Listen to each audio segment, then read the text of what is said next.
What is up, Wizards fans? Welcome into another Believe in Wizards podcast. I'm Matt Modderno. He's Jahadi White. Neither of us are going to be traded at the deadline. I feel pretty safe in saying that. But Jahadi, how are things on your end? Not bad at all. Not bad at all. Just surprised about a lot of these trades going around in the league today. Well, yesterday, pretty much. Was it yesterday, the day before? But seeing still also curious to see what's to come. Yeah, I think it's already been more exciting than I expected it to be. So we'll definitely get into all that here in a minute. But first, we're brought to you by BetOnline. The biggest betting weekend of the year is finally here, which means more updated odds on props for Super Sunday. BetOnline is the world's most trusted betting platform and your number one source for online betting. We have hundreds of prop bets you go out, MVP odds, exclusive in-game live betting. BetOnline is your ultimate game day companion. Whether you're a seasoned fan or a first-time bettor, BetOnline offers you everything and more to enhance your game day experience. Visit the website today and make make the game day action count just a little bit more. BetOnline, the game starts here. Also brought to you by Stateside Vodka and their Surfside Hard Iced Teas. Yeah, let's just start with the big one here. We haven't talked yet about the Luka one. What was your reaction to Doncic being traded for Anthony Davis and some stuff? Well, at first I was very surprised about it. I mean, it caught me off guard, pretty much like it caught everyone. Yeah, it seems possibly everyone in the NBA, other than the two GMs that was handling the trade.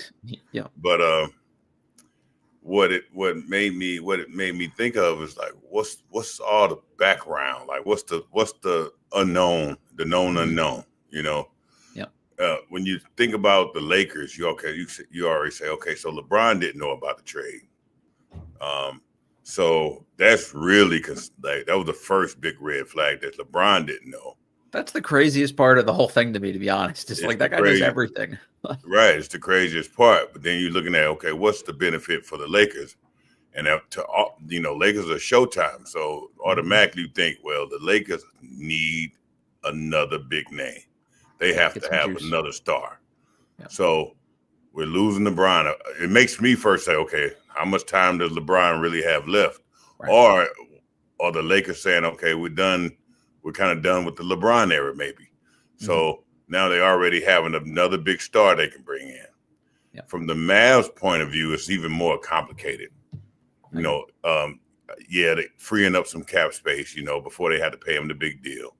But why didn't they want to pay him the big deal, right? Mm-hmm. That's the first thing. So what's the behind the scenes stuff that's not being talked about? We all remember the celebration when he opened the beer up and then Mike Finley snatched the beer out of his hand. Exactly. Mark Cuban sold the team to the Sands company, right? The casino company.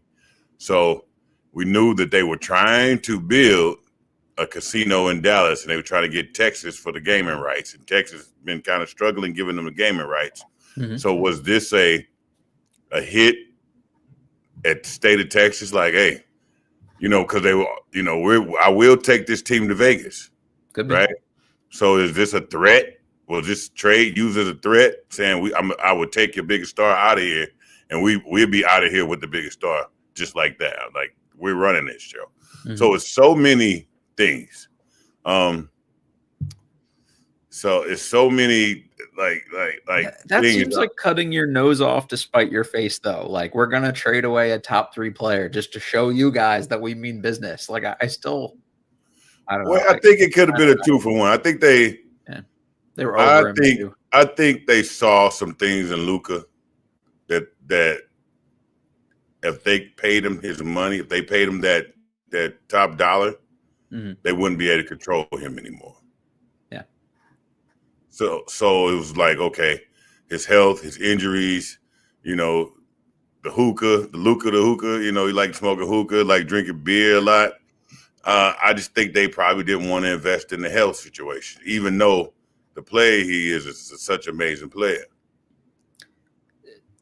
Obviously, the league's a little different now than when you first started playing, Jahadi, but I'm assuming you had teammates that didn't mind drinking beer during the season and things like that, right? And still managed to be healthy and fit throughout the rest of the season. I mean, obviously, you want guys, when you're paying them, $3 billion to be like as locked in as possible, but it's not like his job performance really suffered. I mean, obviously, he got injured this year, but the guy was first team All NBA. It's really hard to do much better than that. Yeah, I mean, if you really look at it, he brought a non-contending team to the championship game, to the championships, to the finals. Mm-hmm. So he struggles on defense, but he's a hell of a player. He's a hell of a contender, right? He's a hell of a competitor. Like you can't deny that. So that's why it was so surprising that Dallas would give up Luka instead of keep building around him. But because that's your main franchise player. I don't even know if the AD trade even compensates that. I actually, if you're over Luka, whatever, AD is incredible. If you buy into the health, that's one thing. I still feel like there's no world where they could have traded him and gotten less back in a return. Like you could have started a bidding war. I would have at least milked them for the other first round pick. Something. It just seems like they're like, oh, cool, AD in a first, like we're done. Nothing else to barter here. That's why you got to ask the question: why was this trade so important to Dallas? Yeah, to do now, right? Right. I can get the Lakers side. Oh, that's I a don't no-brainer understand the Dallas side. Yeah. So the Dallas side is much more red tape and more red line writing. Yeah. That they won't ever let go. At least they didn't. It's not. They kept it under wraps. But so now you have to ask yourself, what was it? What was it with Luka? I was like, unless they've got some secret report that he needs like a leg amputated or something, there's no reason that you do this like in the dark like that. And I don't know, their rationale of like, well, he likes to have an off-season cigarette and he drinks beer sometimes. I'm like, yeah, and he was still top 5 in the league. I would look at it the other way of he's 25. He'll grow up eventually. He's going to have to take care of himself. Mm-hmm. Imagine how good the dude would be when we do get him to lock in. Right. And I would focus every resource on doing that, not flipping the guy out of town. But the question is, once you pay him top dollar, is he going to do that? Can you now control him enough to get him to lock in? Or do you make money sometimes only makes the person you are, even more magnified. Like you free up the multiply. Yeah. Right. So, I don't know if that was something that they were concerned about. That's a good point.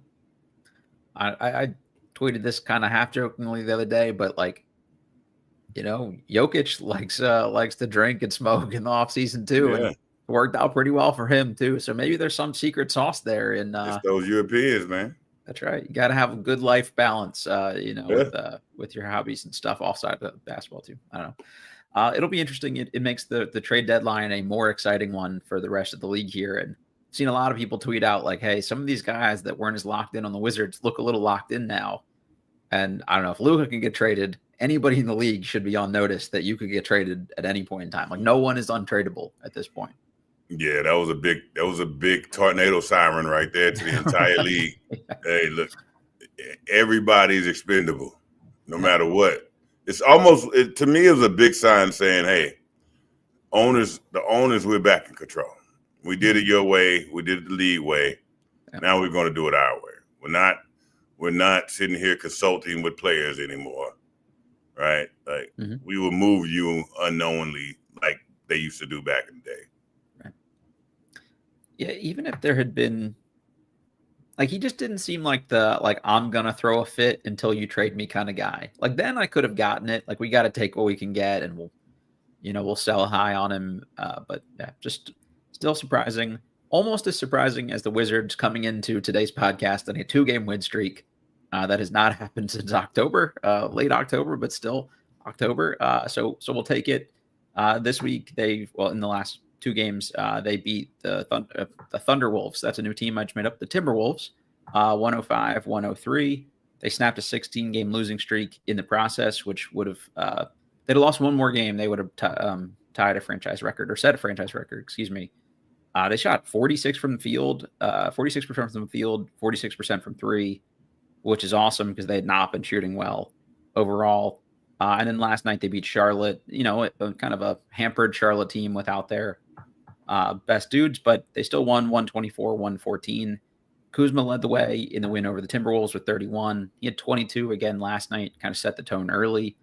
Koulibaly was amazing. 26 points, 5 rebounds, 3 assists, 9 of 16 from the field, 4 of 8 from 3, which was really good to see. He had not been shooting well. 2 steals, and Kispert played his best game of the season with 25 points as well. Wizards are still just 8-41, so we don't have to worry about the tank being in jeopardy or whatever. But I don't know, it just gives you a little bit of juice when these guys not only win one, but like 2 in a row. It just, I don't know, there's a little life to them, it seems like, and that was cool to see. It is. It is to see them to get two in a row. It was great to see them get one. Yeah. Then you see them to get 2 in a row. You're like, okay, this is just not a one-time thing. Right.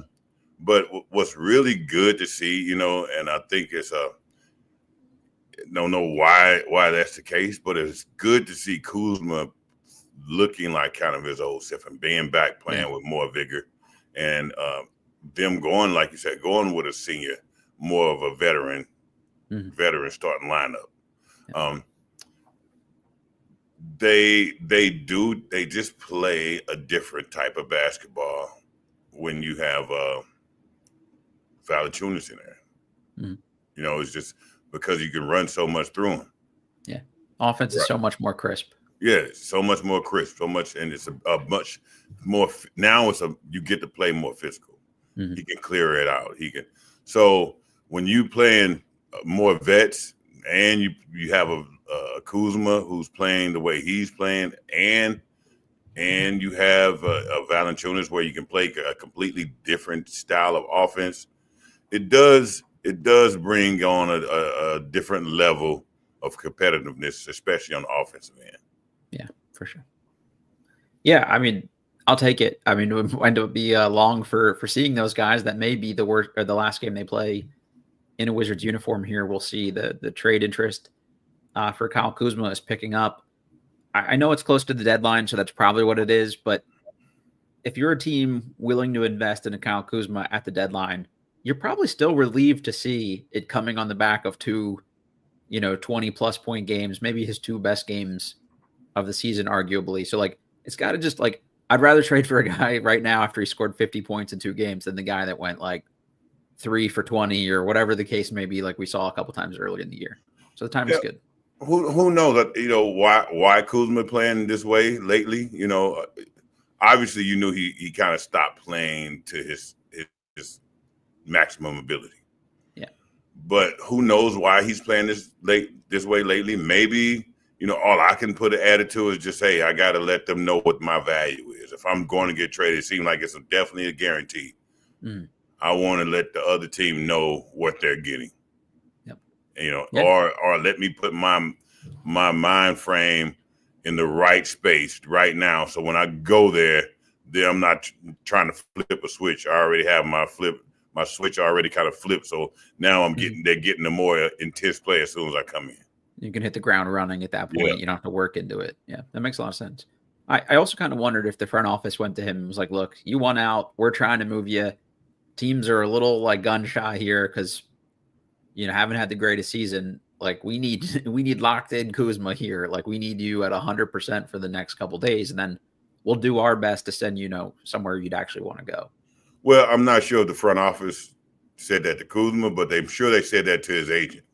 Right. His agent say, "Hey, buddy, what are you doing? Like, hey, you trying to move or not? Well, you got to go out there and show something."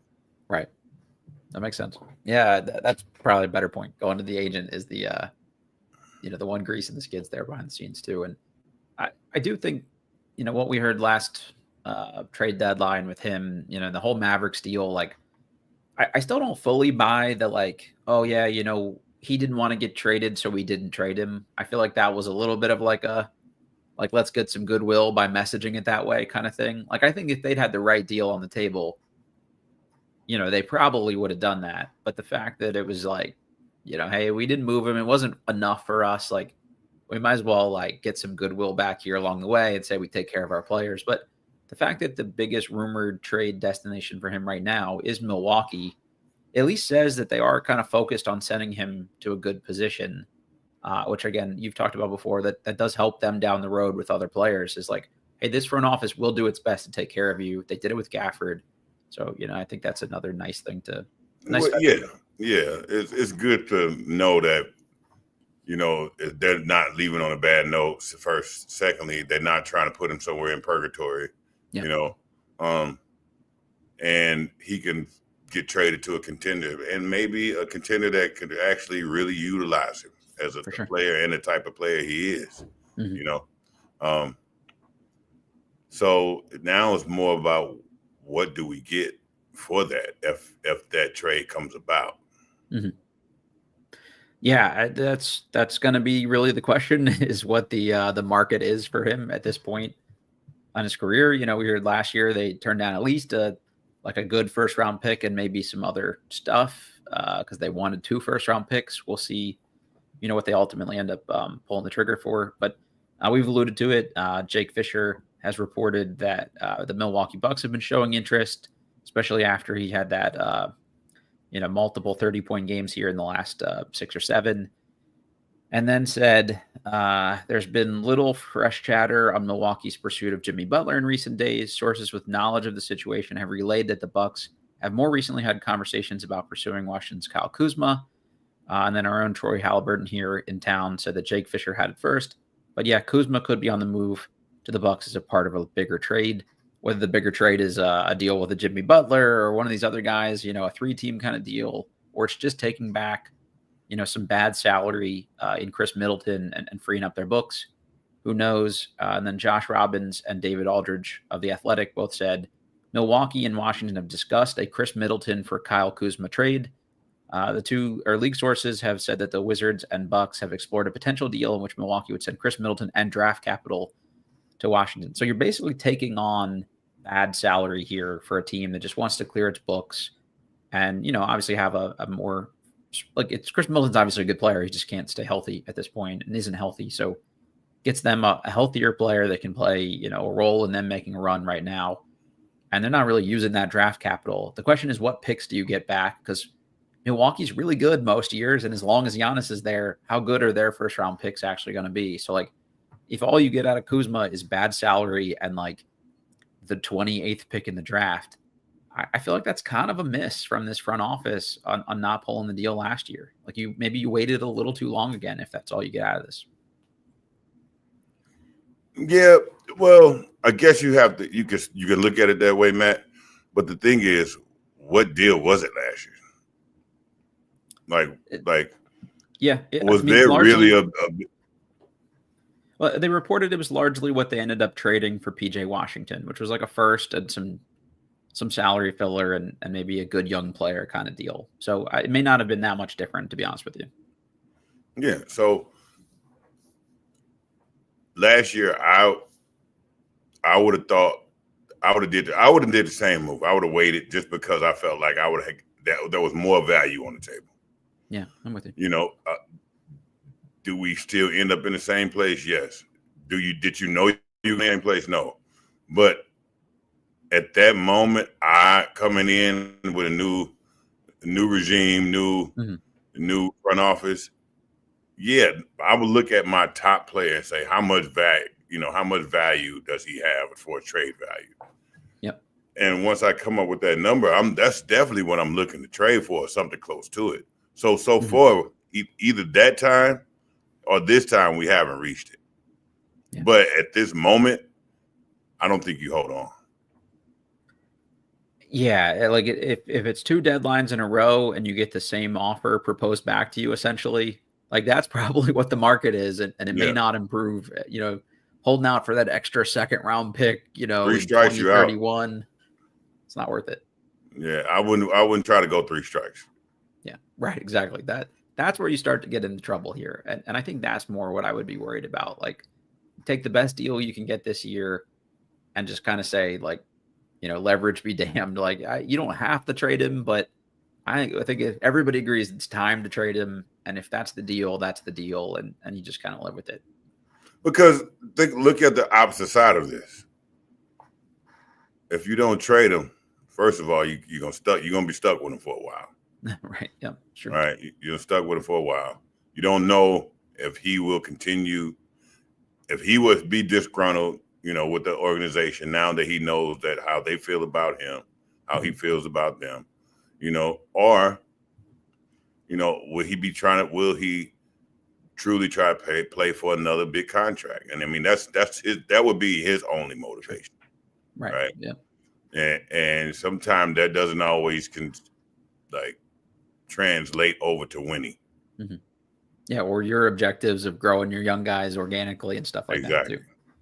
Yeah, and that's a great point. So much of this league is like, I think from a GM perspective, it's like optics too, of like, obviously Nico Harrison in Dallas didn't really care, but for a lot of guys, it's, I don't want to make the move that everybody is going to shit on me for. So if you're a GM and you just saw 2 deadlines in a row, nobody was willing to give more than 1 first-round pick for Kuzma. I don't think next year somebody's going to be the GM to say, I'll give you 2 first-round picks for Kuzma. Like, it's the other teams in the league have set the market. I'm not going to be the guy that looks dumb by overpaying for somebody. Well, right.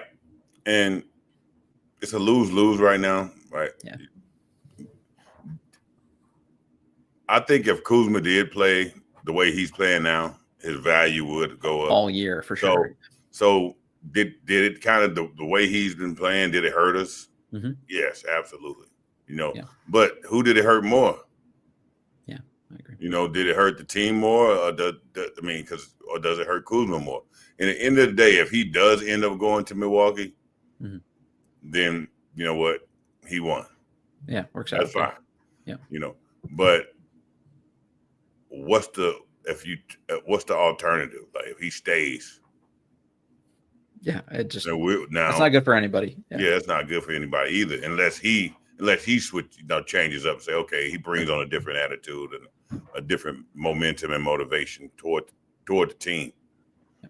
Not saying that he's been a bad, did anything bad, but I'm just saying, it's tough. It's really tough when you're in a place where that place don't want you anymore. Yeah, you don't want to like prematurely phase yourself into like savvy veteran role. It's he's still a young enough guy that thinks he can be an impact player on a winning team. Like this is the opportunity for him to go show that, and he's not going to want to come here and be third option next year or whatever the case may be behind a Cooper Flag rookie and whoever. It's time. So we'll see what they can get. For anyone who is turning in late here, again, the trade deadline is Thursday at 3 p.m. Eastern time. So it'll be interesting to see. Jahadi, give you a couple choices here. Kyle Kuzma, Jonas Valanciunas, Malcolm Brogdon. How many of those 3 and which 3 do you think are most likely to be moved here? Or do you see any of them kind of being on the roster after the deadline? I see Valanciunas. I see a need for him. Okay. Just in the league, there's so many teams that just need that. That's just a big, strong big, that can, they can play through. Especially in the grind of a playoffs, you want a big dude who can just need kind of that take type the pounding. Of big. So it's going to always be a need for Valanciunas. I was expecting more of a need for Kuzma, but I think there's a need for Kuzma. It's a need for Brogdon too, but I think the 2 out of 3 you got to go with Kuzma and Valanciunas as far as the guys who probably are a definite trade. I'm 100% with you. That's the exact thing I would have said there. 2 out of 3, I think seems 1 out of 3, I think is guaranteed. 2 out of 3 seems most likely. 3 out of 3 would honestly surprise me at this point. Just that's a lot of dudes and a lot of salary to move. And they're going to want to keep a certain amount of veteran guys here on the team, I would think. And, Brogdon's another good team guy kind of thing. He seems easy enough to keep around, and then he's off the books at the end of the year here too, so it doesn't really hurt anything to keep him around beyond the season. But the other thing with him too is just he makes $22.5 million.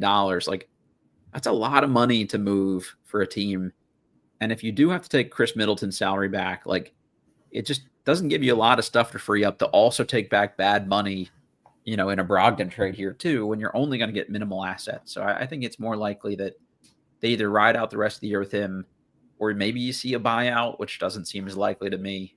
But I don't know. It just whatever you're going to get back from 1 second-round pick and some bad money doesn't really seem worth the trade-off. Yeah, it doesn't. It does not. I mean, at the end of the day, we can beat a dead horse, but and unless Chris Middleton becomes miraculously healthy. It's not, it's not the best trade. No, I agree. Anybody else on this team that you could see potentially being moved on? Like, I don't see them doing anything with Jordan Poole, although he is the guy I think would net the most back in return. I did see one tweet. I don't think it's from a reliable source that said maybe that the Warriors were interested I saw that in a too. Jordan Poole again. Like, I can't see that playing out personally while Draymond is still there, but stranger things have now happened, so who knows? Well, I saw that too, but then I seen that the Warriors are actually going for any and everybody. Right, exactly. We've got interest in anyone they good. actually reached out to KD. They just reached out to every team for every player. Like I haven't seen any team be aggressive as the Warriors are being right now. Have they called you and tried to bring out a retirement here yet? Hey, it's coming, right? I'm waiting. I'm looking. I got my phone on ring, man. I don't have it on silent on purpose. But Jordan, I think that Jordan Poole trade, I'm glad we got him, but he's exactly what the Warriors needed right now. So that's the player that he's become now, and I don't think he'll become that player at the Warriors. Yeah, if you'd say that, for sure. I think he matured significantly being here. I don't see him and Draymond getting along, but at the same time, I don't know if the Warriors would, I think it's going to be an understanding if he ever would come back there. But, it's just, it is what it is. But I would not if I'm Washington, I'm definitely not getting rid of Poole. I can build around Poole. Yeah, to me, that's like a puncher's chance. Someone would have to blow them away with an offer for that to happen at this point. You mentioned Corey Kispert had a really good game last night, too. Look at that in one of two ways. It's funny. I was texting with a friend. I'm like, either really wants to get traded, so he's trying to show off right now, or he really doesn't want to get traded and is trying to show off to the Wizards right now. But he was on something last night. So there are teams that could use shooting, all around the league, and he probably has more value to a contending team than he does, someone like Washington at this point, I would say. Well, I think the Kuzma trade put out a red alert to every player. The Luka trade. Right. Every player in the league.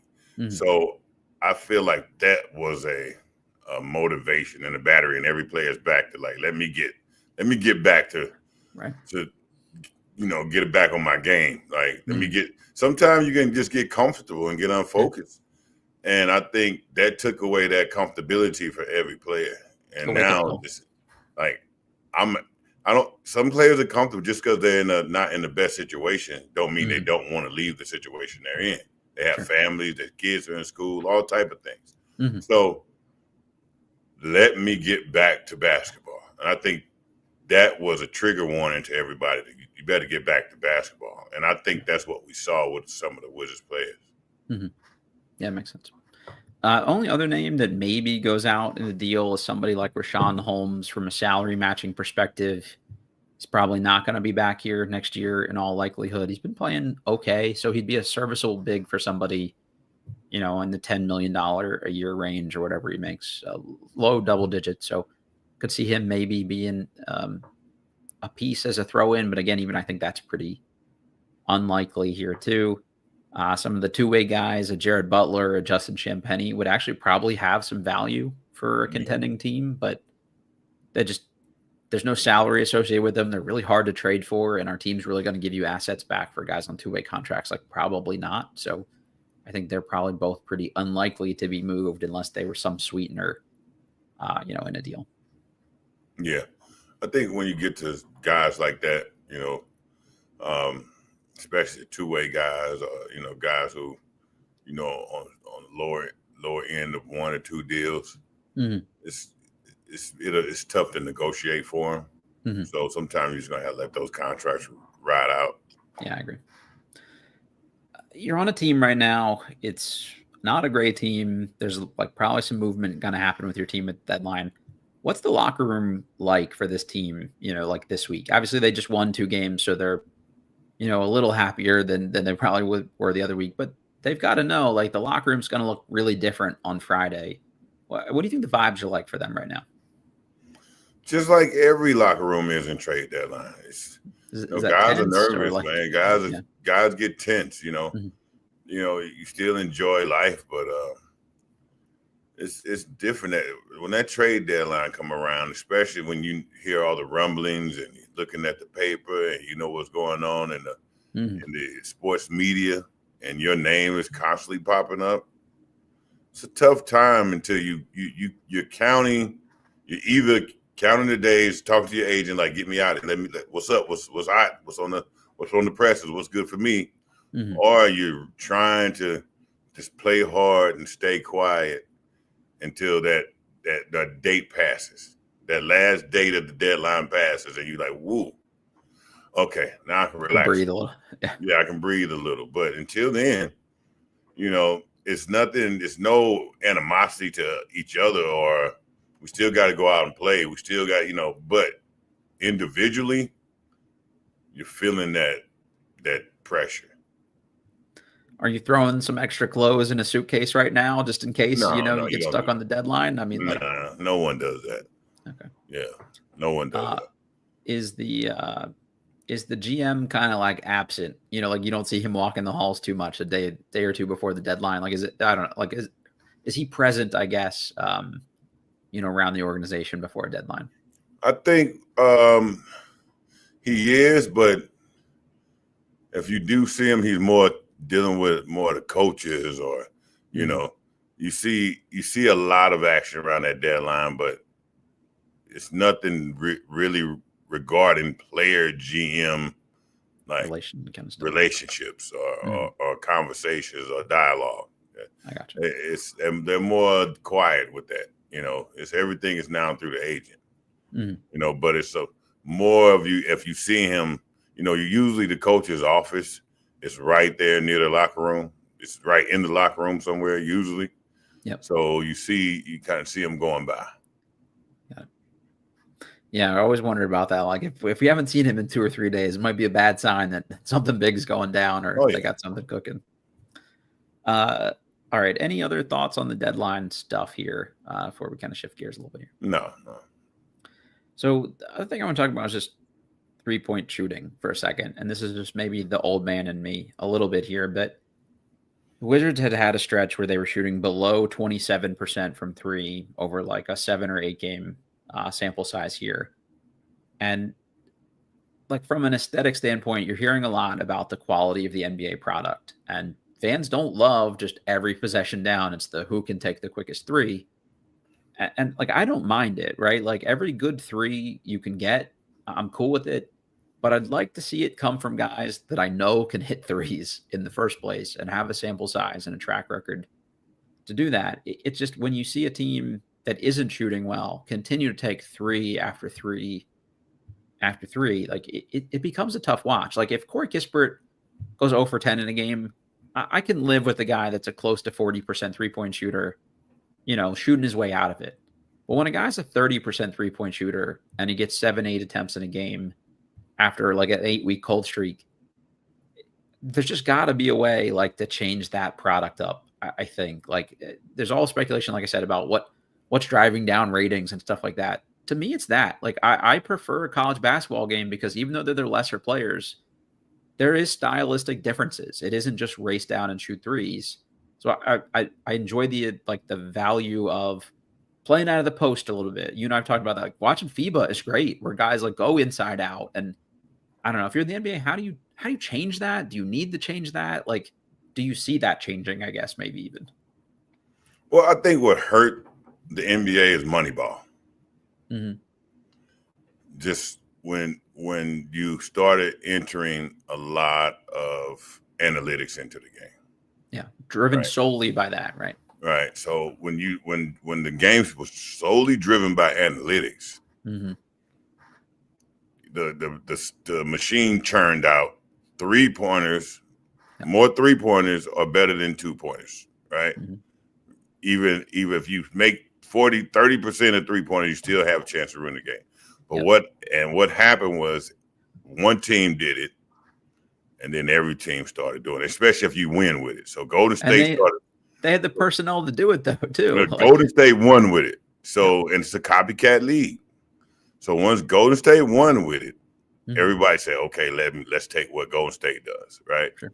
Like when the Bulls was running triangle and winning, every team started running a version of triangle, even though they did not have a Michael Jordan. Right, exactly. Even though none of these other teams have a Steph Curry, right? Yeah. So now every coach is saying, hey, we need to throw up a lot of threes, right? Mm-hmm. What happened with all of that is now the art of the game that you love as a fan is gone, because now all the nuances, all the physicality, all of the cuts, all the dives, all the dunks, all of the points in the paint, you know, all the beautifulness of the game. The game is beautiful because it's so strategic, and you have to do so much, and it has to be physical against physical and mind against mind and shooting in small corners. All the things you loved about the game growing up are now missing because you don't have to do anything, because none of that can exist with just threes going up. Mm-hmm. So that's what's really hurting the game, is just the analytics. Analytics will always, to me, end up helping the game first and end up hurting it later, right? Because the life of the game is gone. So the variety's gone. Yeah. Right. Exactly. Yeah. And what's the solution to that? I feel like you got to get back to the eye of basketball. Like go take analytics out of the game. Mm-hmm. If you take analytics out of the game, and now you get back to like the eye of somebody with a good basketball eye, and say, okay, this is what I enjoy the game at with a basketball eye. Let's go back to a lot of traditional things, and that's even with the referees. You know, it's everything is a call. You know, back then you had to earn a call. Mm-hmm. Make them earn calls again. Make them, you know, so many whistles that the game, you know, they try to get the game to go up and down fast pace, but you can't do it because there's so many whistles. Right. You touch anybody and it's like, oh, yeah. Okay. Was that a flagrant even? Right. So now they added so much into the game that's just killing the game. Mm-hmm. You know, I understand you don't want to be a physical fighting game, but sure. When has it really been that? Even when I was playing, it was very physical. It still wasn't that many fights. Yeah. Right? Because people don't want the fighting for the fights. So like let's find the perfect time where the game was perfect. Mm. The fan base was driven high. The game was beautiful. And say, how can we get back to the essence of this particular moment right here? When you mentioned, like, I don't want to see a game that's 148 to 142, the response back to that from people is always like, well, you know, I also don't want to see the Pistons beat the Pacers 76-74 in a playoff game. And it's like, yeah, okay, I do. So, I mean, but there's got to be some middle ground of that, right? Like, what's wrong with 76-74? Now I get to actually watch some defense. I'm with you. Like, I get to enjoy somebody the stops. I get to see how tough it is for somebody to get 74 points. I like tough defense as well. I don't need to go back to like Bill Laimbeer, Rick Mahorn. I can clothesline you and it's not a call. No, but like that's the middle ground, right? Like I don't need to see Trae Young back up into somebody and get free throws out of it either. So like there's got to be like some common sense. And you mentioned the analytics piece, and I think it's teams not understanding the value of looking at it from an actual analytic perspective. Like that's about finding the best shots for you. Like teams have taken that as, here are what the best shots are. We want threes, we want layups, and we want free throws. But that's not the best shot for everybody. If you don't have the personnel, like a guy that can't hit threes, shooting a lot of threes, that's not good for you. Like a guy who may be a much better mid-range shooter, shooting a lot of mid-range shots, like, you know, like if that's his best shot and he can get it open because people aren't contesting that anymore, there is some inherent value in that. You know, there is a way to get guys looks around the rim. I'd rather a guy that shoots 60% around the rim take a bunch of those than have him stretch out and shoot 30% from three. True, but it's the sweet spot. But guys did that anyway. Before analytics, right? Yeah. Guys took their best shots. They played their game. Mostly, yeah. I still can tell you what was Magic's game. I still can tell you what Isaiah's game was. I can still tell you what Vinnie Johnson's game. I can still tell you what Vince Carter's shots were. You know what? Guys take their shots that's everybody play a different style of game, right? So why now try to limit the guy to only that? Yeah. They're gonna do that anyway, right? So, so my thing is, does that help? Hey, you're more higher on the right side than the left side in the same space, but when you dribble your right hand with your left hand and then pull up, great, fine, cool. Mm-hmm. Then I'll work on it. But don't limit me to that. Right. All things being equal, we'd much rather have you shoot from the right corner than the left wing. Like, that's great. Like, you're better there. Cool. That's what we're going to design the play for. Or, like, that's where we want to see. Right, but if you limit me to that, then you like you said, you're taking away the essence and the art of the game. Because it's going to be a point where that may not be available. Mm-hmm. Do I stop now just being a basketball player? I think that's what you see with a lot of these teams in the playoffs is once that people actually lock down and play the hardest defense they can and they stop getting the same whistles, now they can't get those shots for role players and things like that. And teams can take that away from you more strategically. And then you end up with some real clunkers in a playoff series. Because just like the analytics tell me what's my best shot, it tells the other team what's my best shot. Right, exactly. Yep.